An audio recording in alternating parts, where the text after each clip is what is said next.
Hi, it's me again, I'm back. Halo semuanya, kenalin namaku Fatima Zahra Putri Batiar dengan NIM 2207016001. Di sini aku akan ngejelasin tentang intervensi krisis dalam komunitas. Yuk, simak penjelasan dari aku. Terus, apa sih intervensi krisis dalam komunitas itu? Intervensi krisis merupakan salah satu teknik intervensi dalam praktek pekerjaan sosial untuk memverifikasi, membangun kepercayaan, dukungan, memberikan pertimbangan pilihan, keamanan, menawarkan informasi, membentuk rencana untuk membangun kembali stabilitas dan komitmen untuk bertindak, menurut Pesher 2019. Sedangkan intervensi pada krisis komunitas adalah suatu tindakan yang dilakukan untuk membantu masyarakat mengatasi situasi darurat dan mengurangi dampak negatif dari krisis, menurut Putri 2024. Dan untuk pengertian, intervensi krisis dalam komunitas sendiri adalah upaya yang diambil oleh seseorang terapis atau profesional untuk memberikan bantuan cepat kepada individu atau kelompok dalam komunitas yang mengalami krisis. Tujuannya adalah untuk mengurangi efek negatif dari krisis itu, membentuk mereka, mengelola emosi, dan mengarahkan mereka pada sumber daya yang tersedia agar mereka bisa mengatasi masalah dan pulih dari situasi tersebut, menurut Rosyati DKK 2020. Selanjutnya ada tujuan intervensi krisis dalam komunitas, yaitu yang terdiri dari 4. Yang pertama yaitu menghentikan siklus gangguan, yang dimana mengatasi rangkaian peristiwa yang dapat mengganggu fungsi normal seseorang, sehingga mereka tidak terus terjebak dalam kondisi krisis, menurut Hirawan 2020. Yang kedua yaitu ada pemulihan fungsi, yaitu mengembalikan individu ke tingkat fungsi dari yang sama seperti sebelum terjadinya krisis, sehingga mereka dapat melanjutkan aktivitas sehari-hari secara normal, menurut Putri 2023. Yang ketiga yaitu dengan adanya peningkatan metode penanganan, yang dimana mendukung teknik-teknik yang sudah ada pada individu atau membantu mereka mengembangkan kembali kemampuan untuk mengenali masalah serta membantu mereka mengelola emosi dan merencanakan langkah-langkah ke depan, menurut Manuntung 2019. Yang terakhir yaitu adanya kesempatan untuk pertumbuhan pribadi, yang dimana itu memberikan individu peluang untuk berkembang dengan mengaktifkan kembali kekuatan, sumber daya, dan keterampilan yang sudah dimiliki, serta mendorong pengembangan kekuatan dan keterampilan baru yang dapat membantu mereka menghadapi situasi stres atau bahaya di masa mendatang, menurut Deswi Mart 2024. Prinsip intervensi krisis dalam komunitas. Yang pertama yaitu dengan adanya penguatan aspek kesehatan, yaitu intervensi ini berfokus pada penguatan dukungan aspek positif dari fungsi individu, termasuk dengan kesehatan fisik, mental, dan emosional mereka. Yang kedua yaitu dengan adanya pendekatan pemecahan masalah. Nah, pendekatan pemecahan masalah ini terdiri dari 4. Yang pertama yaitu dengan adanya penilaian. Menilai bagaimana individu melihat masalah dan mengevaluasi kekuatan serta kelemahan dari sistem dukungan yang mereka dan keluarga mereka miliki. Yang kedua yaitu dengan perencanaan. Nah, perencanaan ini yaitu menetapkan hasil yang diinginkan dan tujuan berdasarkan prioritas kebutuhan individu. Yang ketiga yaitu dengan tindakan langsung. Nah, tindakan langsung ini yaitu memberikan bantuan sesuai kebutuhan seperti menyediakan tempat tinggal sementara atau merujuk ke tempat pelindungan jika ada ancaman dari kekerasan. Nah, yang terakhir yaitu evaluasi efektivitas bantuan yang diberikan dan hasil yang diperoleh. Yang ketiga yaitu dengan adanya hierarki Maslow, yang dimana ini itu terdiri dari 3, Yang pertama itu kebutuhan fisik. Kebutuhan fisik ini yaitu menyediakan sumber daya fisik yang penting seperti makanan, tempat tinggal yang aman, dan gunanya ini tuh untuk memastikan keberlangsungan hidup. Yang kedua yaitu dengan adanya kebutuhan sosial, memberikan dukungan sosial agar individu merasa diterima kembali dalam komunitas. Yang terakhir yaitu dengan adanya kebutuhan psikologis. Nah, kebutuhan psikologis ini yaitu meningkatkan rasa harga diri individu dengan memberikan dorongan positif dan membantu mereka untuk mencapai tujuan bersama di dalam komunitas tersebut. Terakhir ini ada intervensi krisis yang memiliki beberapa fungsi utama, yaitu yang pertama dengan adanya membangun hubungan. Nah, di sini membangun hubungan yaitu untuk menciptakan hubungan yang mendukung serta memberikan harapan dan optimis kepada individu itu. Yang kedua dengan adanya aksi dan arahan. Nah, yang dimaksud dengan aksi dan arahan ini yaitu mengambil peran aktif dan memberikan arahan kepada individu jika diperlukan. Yang ketiga dengan adanya pemberian alternatif. Nah, di mana ini tuh menawarkan saran dan pilihan alternatif seperti merujuk ke lembaga yang sesuai. Yang keempat dengan adanya bantuan dan pengembalian keputusan. Nah, di mana ini tuh membantu individu memilih opsi terbaik untuk situasinya yang sedang dialami. Yang terakhir yaitu kolaborasi profesional. Nah, di sini tuh yang dimaksud berkolaborasi dengan profesional lain yaitu untuk memastikan individu menerima layanan dan sumber daya yang mereka butuhkan.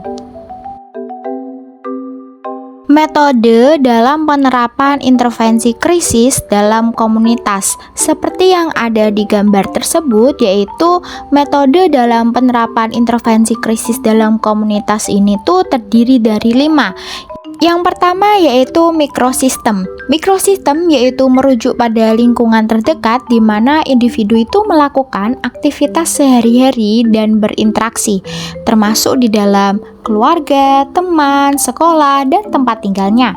Nah, di sini tuh individu berinteraksi langsung dengan orang tua, saudara, teman, guru, dan tetangganya, yang sangat mempengaruhi perilaku, sikap, dan perkembangan psikologisnya. Yang kedua yaitu dengan adanya mesosistem. Nah, mesosistem ini merujuk pada hubungan dan interaksi antara berbagai mikrosistem seperti dengan antara keluarga dan sekolah atau antara lingkungan sosial dan tempat kerjanya. Dalam intervensi krisis, penting untuk memahami bagaimana hubungan antara mikrosistem ini dapat mempengaruhi situasi individu. Nah, misalnya nih, jika ada seorang anak yang menghadapi masalah di rumah, hal ini tuh bisa juga berdampak pada dia tuh mengalami masalah di dalam sekolahan, seperti di dalam sekolahnya dia tuh tidak fokus atau memikirkan hal-hal lain sehingga pelajaran tersebut itu tidak masuk di dalam anak tersebut. Yang ketiga yaitu adalah ekosistem. Nah, ekosistem ini yaitu mencakup lingkungan sosial yang mempengaruhi individu secara tidak langsung, meskipun individu tersebut tidak terlibat langsung di dalamnya. Nah, contohnya ekosistem ini di dalam tempat kerja orang tua, kebijakan pemerintah, atau media. Nah, dalam intervensi krisis, ekosistem dapat mempengaruhi ketersediaan sumber daya atau dukungan sosial yang dibutuhkan untuk menangani krisis nih. Misalnya, kebijakan pemerintah yang mendukung pusat-pusat layanan kesehatan mental bisa sangat berdampak pada keberhasilan intervensi krisis di dalam suatu komunitas. Yang keempat itu adanya makrosistem. Nah, makrosistem ini yaitu mencakup aspek budaya dan norma sosial yang lebih luas di mana individu itu berada. Individu ini meliputi dengan adanya seperti nilai-nilai budaya, hukum, tradisi yang ada di sebuah masyarakat. Nah, dalam intervensi krisis penting untuk mempertimbangkan bagaimana makrosistem ini mempengaruhi sikap dan perilaku individu serta komunitasnya. Misalnya nih, di dalam masyarakat yang cenderung menstigma masalah kesehatan mental. Nah, di sini tuh intervensi krisis mungkin perlu melibatkan upaya untuk mengubah pandangan masyarakat dan mengurangi stigma tersebut. Yang kelima yaitu dengan adanya kronosistem. Kronosistem yaitu mencakup faktor waktu seperti peristiwa besar dalam hidup seseorang dan perubahan sosial yang lebih luas. Dalam intervensi krisis penting nih untuk memperhatikan aspek waktu ini. Misalnya dampak jangka panjang dari krisis atau bagaimana perubahan sosial sejarah mempengaruhi individu tersebut.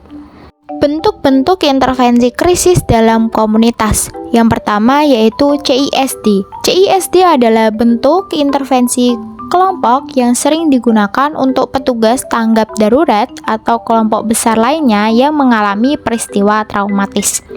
Yang kedua yaitu CBT. Nah, terapi kognitif perilaku sering digunakan dalam intervensi krisis untuk membantu korban mengenali atau mengubah pola pikir negatif yang dapat mempengaruhi stres dan traumanya. Yang ketiga yaitu dengan adanya dukungan psikososial.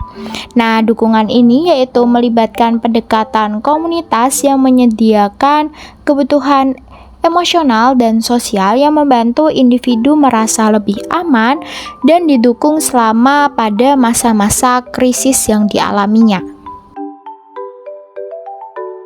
Model 7 tahap intervensi krisis Roberts. Yang pertama yaitu perencanaan dan penilaian asesmen krisis.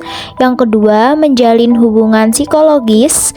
Yang ketiga, mengidentifikasi masalah utama dan dimensi masalah. Yang keempat yaitu mendorong eksplorasi perasaan dan emosi. Yang kelima yaitu menggali alternatif atau upaya penyelesaian masalah di masa lalu. Yang keenam yaitu mengembangkan dan merumuskan rencana tindakan alternatif. Yang ketujuh yaitu kesepakatan tindak lanjut. Selanjutnya yaitu konsep sabar dan tawakal dalam menghadapi krisis. Krisis atau musibah adalah bagian yang tak terpisahkan dari kehidupan manusia. Tak ada satu detik pun kita bebas dari berbagai cobaan yang telah ditentukan oleh Allah, baik berupa kesulitan seperti sakit, kematian, dan kerugian atau bencana-bencana yang lain. Pengertian sabar. Sabar yaitu dari kata sabra, artinya menahan diri dari sesuatu yang tidak berkenan di hati. Sabar adalah keadaan jiwa yang kokoh, stabil, dan konsisten dalam pendirian. Jiwanya tidak tergoyahkan, bagaimanapun berat tantangan hidup yang ia hadapi. Sedangkan tawakal berarti menyerahkan segala urusan kepada Allah. Dalam surat Hud ayat 125 ada pesan bahwa orang yang tawakal kepada Allah Subhanahu wa Ta'ala tidak akan kehilangan akal ketika menghadapi kekecewaan dan tidak akan merasa sombong terhadap pencapaiannya. Dengan kesabaran dan tawakal, seseorang akan terdorong untuk terus memperbaiki kekurangan dan menyempurnakan hal-hal yang belum ideal. Menurut Syihab 2016. Macam-macam sabar, yaitu ada 3. Yang pertama yaitu kesabaran dalam menjalankan perintah Allah. Yaitu untuk menjalankan kesabaran dalam perintah Allah, kita perlu memperbaiki niat dengan ikhlas. Keikhlasan adalah kemampuan untuk menghadapi godaan riya, pamer yang mungkin muncul dalam hati. Yang kedua yaitu sabar dalam mengendalikan nafsu. Setan adalah musuh utama manusia yang terus-menerus berusaha menjerumuskan dalam kesesatan dan keburukan. Saat ini meninggalkan perbuatan buruk bisa menjadi tantangan besar karena hawa nafsu seringkali mengingatkan berbagai kenikmatan duniawi dan kesenangannya. Yang ketiga yaitu kesabaran dalam menghadapi ujian dan cobaan dari Tuhan. Yang dimana selama kita masih hidup, ujian dan cobaan dari Tuhan itu tidak akan pernah berhenti. Allah senantiasa menguji jika dengan berbagai tantangan dan musibah untuk melihat siapa yang mampu menunjukkan kesabaran dan ketabahan. Semakin besar ujian yang dihadapi, semakin besar pula pahala yang akan dia terima. Keutamaan dan balasan bagi orang-orang yang sabar. Yang pertama yaitu kemudahan yang baik seperti dalam Quran surat Ar-Ra'd ayat 22 yang artinya dan orang-orang yang sabar karena mencari keridhaan Tuhannya, mendirikan sholat dan menafkahkan sebagian rezeki yang kami berikan kepada mereka secara sembunyi atau terang-terangan serta menolak kejahatan dengan kebaikan. Orang-orang itulah yang mendapatkan tempat kesudahan yang baik. 2. Yaitu keberuntungan. Dalam surat Ali Imran ayat 200 yang artinya, hai orang-orang yang beriman, bersabarlah kamu dan kuatkanlah kesabaranmu dan tetap bersiap siaga di perbatasan negerimu dan bertakwalah kepada Allah supaya kamu beruntung. Yang ketiga yaitu diberi petunjuk oleh Allah seperti dalam Al-Baqarah ayat 155 sampai 157. Yang pertama pada ayat 155 yang berbunyi, dan sungguh akan kami berikan contoh kepadamu dengan sedikit ketakutan, kelaparan, kekurangan harta, jiwa, dan buah-buahan. Dan berilah berita gembira kepada orang-orang yang sabar.